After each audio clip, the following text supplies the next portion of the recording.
Pemirsa, mampukah mobil SMK berkompetisi dengan produk sejenis di tanah air atau bahkan go internasional sebagai produk ekspor unggulan Indonesia? Kita akan membahasnya dengan Menteri Perindustrian Republik Indonesia Erlangga Hartarto yang bergabung dari luar studio. Selamat siang Pak Erlangga. Selamat siang Mbak Sumi. Ya.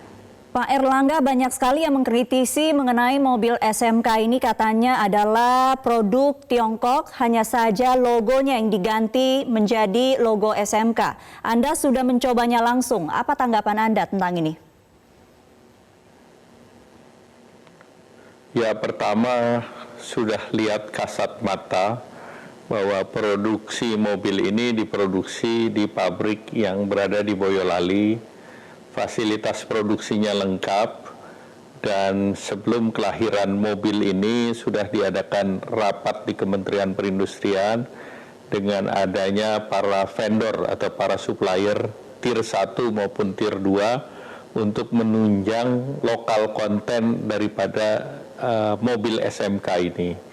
Jadi dengan adanya lokal konten, maka produksi mobil ini adalah mobil yang diproduksi oleh pabrik yang ada di PT SMK. Ya, Pak Erlangga, kalau kita lihat dari komponennya 62% adalah kandungan lokal, produksinya juga di Indonesia. Lalu kenapa mobil SMK ini tidak dilabeli dengan mobil nasional?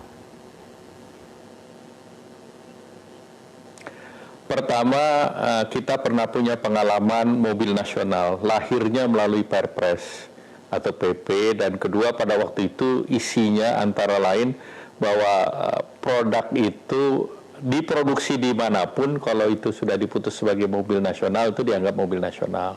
Nah, berdasarkan pada pengalaman masa lalu dan pada waktu itu menjadi bagian daripada LOI IMF yang melarang mobil nasional.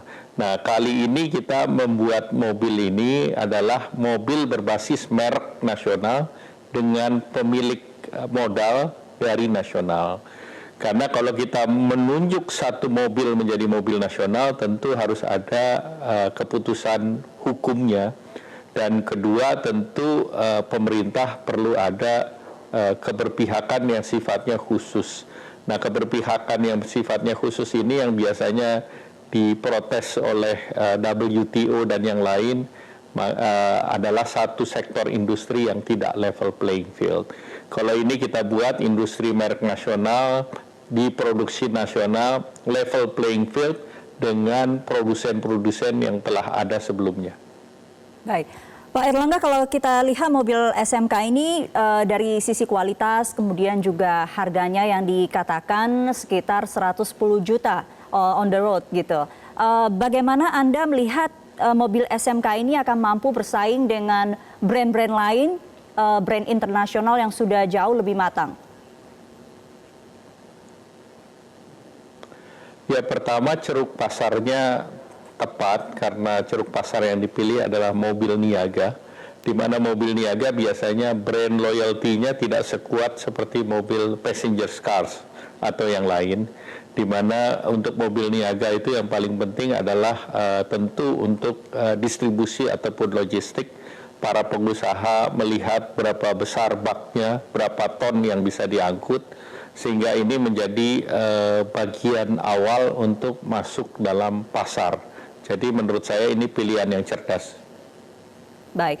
Pak Erlangga, mobil SMK ini butuh waktu yang sangat panjang untuk akhirnya bisa produksi secara massal, perjalanan 12 tahun. Sebetulnya apa yang menjadi tantangan bagi produsen dalam negeri untuk bisa mengembangkan produk mobil atau otomotif buatan nasional?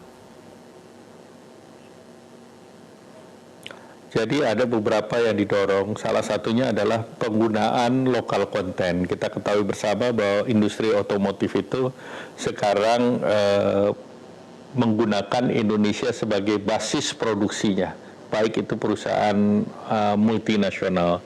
Dan Indonesia hari ini sudah menjadi basis ekspor ke 80 negara.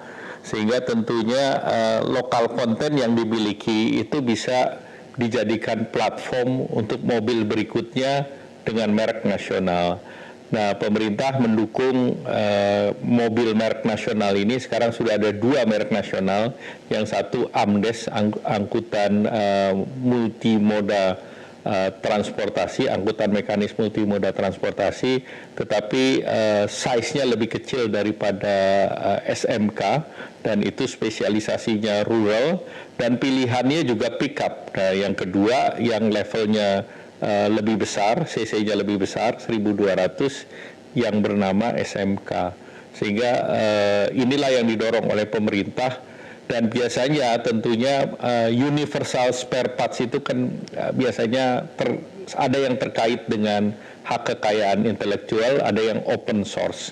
Sehingga untuk membangun otomotif berbasis merek bebas, itu harus mencari supplier yang open source. Nah, open source supplier ini yang memakan waktu, sehingga mereka bisa mensuplai apapun mereknya. Demikian, Mbak. Ya, Pak Erlangga, terakhir kalau kita perhatikan negara-negara di ASEAN sekarang bersaing untuk bisa menghasilkan produk mobil milik mereka sendiri. Kalau kita lihat Malaysia sudah berhasil, kemudian Thailand dan Vietnam. Apa bentuk dukungan pemerintah supaya produsen mobil lokal di Indonesia ini bisa berkembang lebih cepat dan bisa bersaing?